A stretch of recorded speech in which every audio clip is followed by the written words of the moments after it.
शिवसेनेच्या नांदल शाखेचा शुभारंभ सातारा जिल्हा परिषदेचे माजी अध्यक्ष तथा शिवसेनेचे ज्येष्ठ नेते श्रीमंत संजीवराजे नाईक निंबाळकर यांच्या शुभहस्ते रविवार दिनांक 17 मे रोजी शानदार शुभारंभ झाला।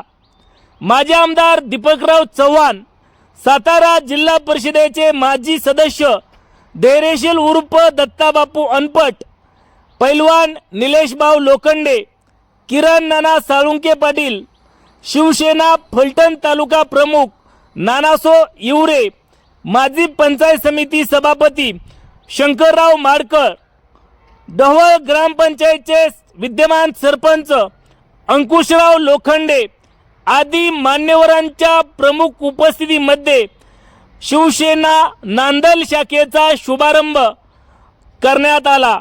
यावेळी शाखा प्रमुख सुनील पोपट कोळेकर यांनी व इतर पदाधिकाऱ्यांनी उपस्थित मान्यवरांचे स्वागत केले।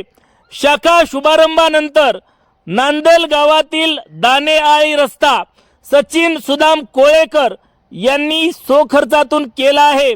त्याचा शुभारंभ ज्येष्ठ नेते श्रीमंत संजीवराजे नाईक निंबाळकर यांच्या शुभहस्ते श्रीफळ वाढवून करण्यात आले। या शाखा ओपनिंग प्रसंगी नांदल आणि पंचक्रोशीतील शिवसेनेचे पदाधिकारी कार्यकर्ते तसेच नांदल ग्रामस्थ मोठ्या संख्येने उपस्थित होते।